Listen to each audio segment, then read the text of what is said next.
1, 2, 3. How's it going, guys? Hope all are doing, and welcome to a brand new video tutorial for your channel, your lovely channel actually, I'm Pinwis. So today I'm going to cover the new feature likely released or going to be released in the near future on React. So if you are being like a React developer for quite some time right now and you've been loving React and working with the React ecosystem and all of its cool features and just trying to make React better, there is a new feature. If you haven't heard about that, there's a brand new feature, upcoming new feature, it's currently waiting for approval from the actual RFC, and it's a kind of really exciting feature. A lot of people actually are waiting for it. A lot of developers, a lot of companies are waiting for this feature to adopt it for their applications. It's super interesting and super useful for any developer to learn for. So this is called hooks. So if you haven't heard about hooks, this is the right place to learn about hooks, even though it's not really fully released, because it's going to release in the near future, still in the alpha, which has some bugs. Obviously you don't really need to, or you don't really want to use that on your production application, since it has bugs. It's not stable at all, and it's still currently under development, which means you just need to learn about it and you need to get excited about it and what you mean by hooks. So just go ahead and jump into the official documentation of the reactjs.org, and you can clearly notice that just by going and typing Google hooks, and you're gonna find the first link. Just enter it. This is the react.org documentation. So this, you can select hooks at glance to see an overview of hooks and how you see it. As you can clearly see here, hooks are a new feature of proposal that lets you use state and all the React features without writing a class. This is the main idea behind hooks. It's currently in React 16.7.0-alpha, which is still in the alpha. It's not released for a stable version yet, and being discussed in an open RFC. So yeah, once they approve that, it's gonna be released, and obviously they made to make it stable and working perfectly as expected. So jumping into hooks, what you can do with hooks, you basically just go ahead and import user state from React, from the main library of React. This user state is going to represent an internal state without rewriting a class. So this represents a class, but the API of this class is just going to be a function. You pass it a parameter. So in this case, this is an example of using it. So here you've got use state, we've got we pass initial value to it, so it takes always, or what you want to pass to it always is initial value. So the initial value is going to be the 0, so just a 0 index in here for counter, and here we get back an array. So we use this spreadsheet syntax to spread this array into 2 variables. You're going to find this on ES6 and above that ES7, ES8. Which is super important for you to learn more. So you declare const, you're gonna grab or extract the 2 variables returned by this one. You can name them wherever in here. So it's count and set count is gonna be local variables for your current scope in here, and then you can use it. So this count represents the actual variable that holds the value. The other one, it pretty much represents the set state. So if you're familiar with the set state, this is a representation of set states, which replace set instead of set state, and there you go, you've got your own class, this one. So I know that might seem a little bit intimidating. There's a lot of features. I really advise you to go ahead and read through that. It's very recommended. But for now, let's go ahead and jump into our project and see what we can do with hooks. So there we go. I've already set up a quick application, just the basic application that you can find on React pretty much. So this application really does these 2 classes. There's the app class in here, which basically the main class gets rendered. It has a render function in here, nothing inside of that. And the other class, it's called a counter class, and this class pretty much allows us to render a block of div in here, which has a div to tell us about the counter, which starts counting from 0 till end till infinity. And here we've got a button, and once we click this button, the counter is going to increase and so on and so forth. So it just basically is that once you click the button, the counter is going to add and so on and so forth. So this is the main idea behind the application. And as you know, this is a very basic class. What we have in your constructor, we first set the initial state counter equals 0. On the pretty much state, we have no props since we don't really need props. We've got a function called, or a method to be since it's running class scope. called increment counter, and this one sets the state of the actual class. Remember, this is a React component we are extended from in here, so we set the state, we grab the previous state to know what is the previous value of the counter, then we add one to it, and we set it as the current counter in here. It's pretty basic.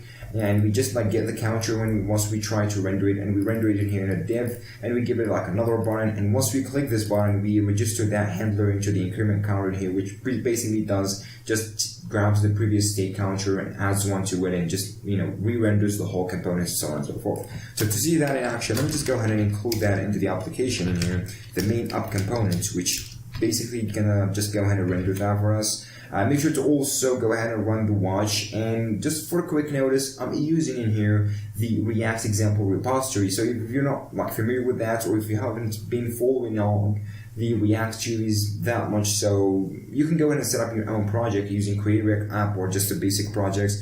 But for better said, you can just go ahead and grab that from GitHub. You're gonna find it in the link description below. You can just go ahead and take a look on my website. You're gonna find the link there into the GitHub repository to grab this code and clone it. Then like set it up as you hit. It has a lot of other examples, like the login example, image upload, and so on and so forth. So we've added just the hooks into this one. And yeah, this is all it does. And here into the renderer, we're just grabbing it and using React DOM to render it. So this is all basically what we're doing.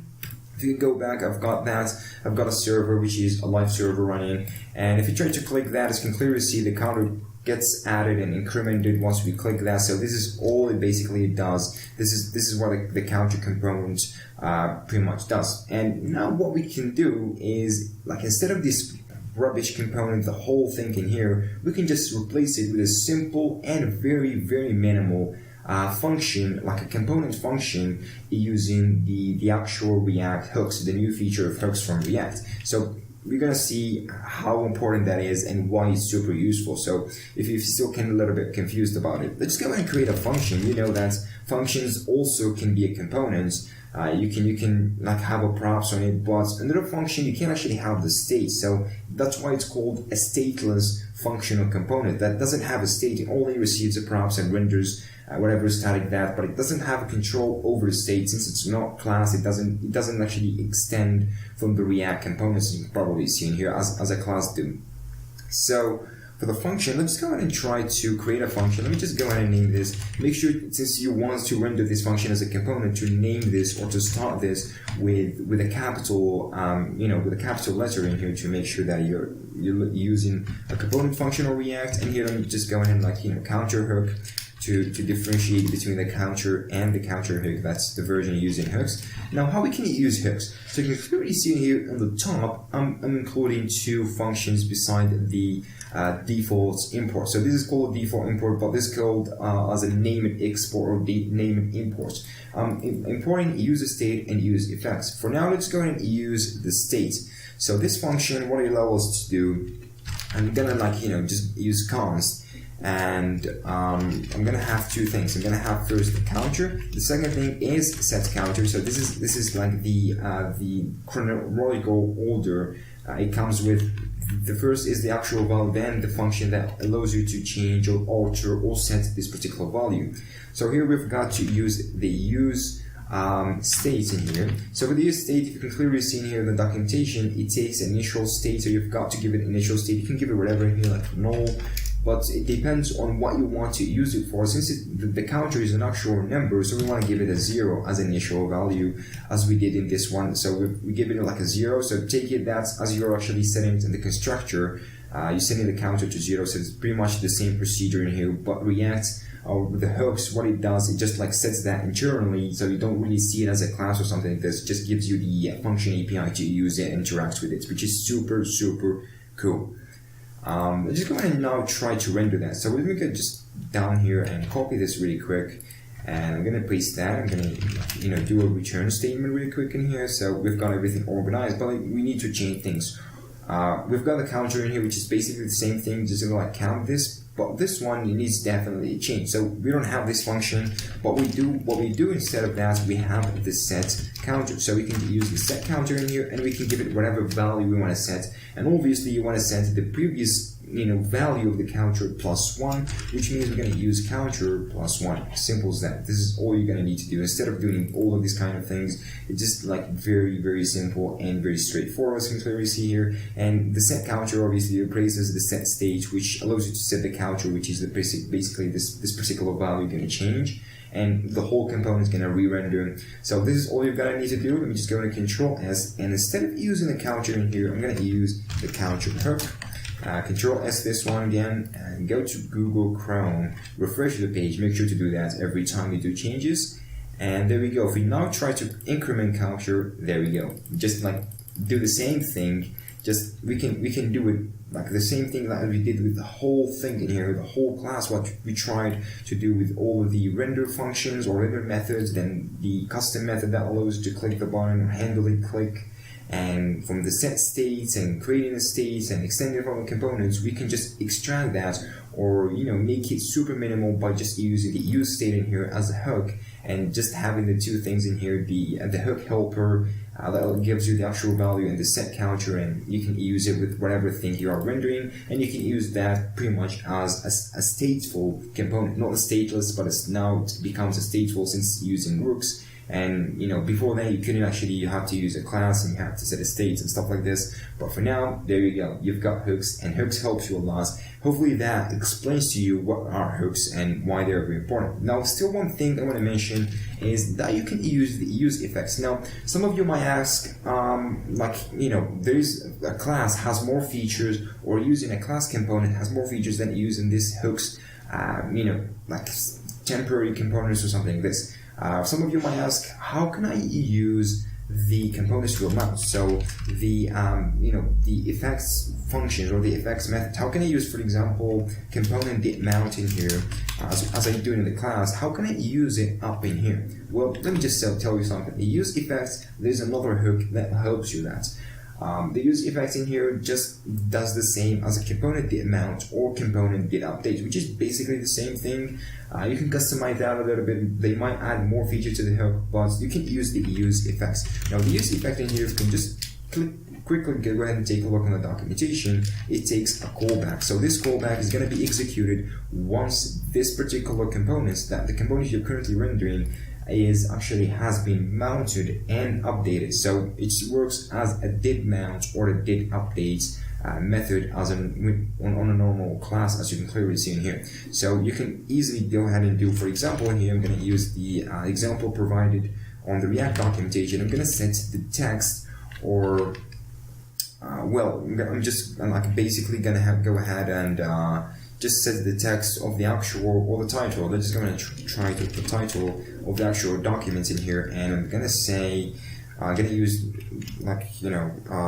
collects me, and I'm going to use the counter in here easily times, so it shows like how many times you've clicked me in here just by updating the actual thing. And you're gonna notice that this is gonna have some delay since it waits for the component to mount and updates in order to show that and update the actual document title. So we can clearly see that. And as I've told you, this replaces a component did mount and component did update. There's a lot of other hooks you can use. In this case, I don't know, you can just type in use, and there's use callback, use contacts, use memo, reducer. This reducer helps if you're using Redux, and a lot of other things. You can read the documentation. There is a detailed section about that. But for now, just use the basics things that you can clearly see I'm doing in here. Jumping back into Chrome, and if we try to look at that, look, the title is React app, and boom, it changes. Once this component is mounted and is rendered and everything updated, you get that. And once you click that, it mounts and update, then it shows that. So there's a delay between this, and that shows the difference between that. This is waits for the component to mount in order to update. And this is the critical thing about the use effect hook and how it actually works. And it's super actually important. You might go ahead and try that, but I don't really advise you for this one. And one thing I totally forgot about mentioning is you've got to install a specific version, the alpha version of React, in order to be able to use hooks. So if you don't know about that, I totally forgot about mentioning this at the start of the video, but let me just go ahead and show you. You've got to install the React 16.7.0-alpha.2, and you've got like React-DOM 16.7.0-alpha.0. So you've got to do that. The same thing, like literally like this version. Let me just show you when you install Nodejs. Once I try npm install React 16.7.0-alpha.2, it gives me these warnings. What basically those warnings are, it tells me that a lot of libraries, a lot of third-party modules and packages I'm using and have installed throughout npm on the Node modules, they actually require less React version. So they don't actually support the 16.7 version, which gives you a lot of redundant code and a lot of errors. So please don't try to use this alpha version for your production or for creating like a real world application or for a project or something like this. Just try this for testers for now, since it's an alpha. Just wait for this like stable version to come out, and for the libraries you use to like add support for it, then you can use it. And also make sure to install both the React and the React-DOM. Otherwise, it just like gives you or throws to you a really weird error. So make sure to use that. So we've got React and React-DOM in here, and there you go. So this is you've got to install for the React-DOM. It has a lot of independent dependencies that they have incompatibilities. So we have got React-DOM 16.7.0-alpha.0. So this is the syntax that you've got to use to install this if you try, or if you want to give it a try. But nevertheless, you've seen how it works, and hopefully you've liked it. So that was actually, guys, this tutorial. Hopefully you liked this video tutorial. Give us a like, rating, subscribe, share the video tutorial with your friends if you really like them, if you really feel that they are very good to reach more people, obviously, that deserves that video tutorial. So thank you guys for watching this, and again, I'll catch you all hopefully in another video tutorial.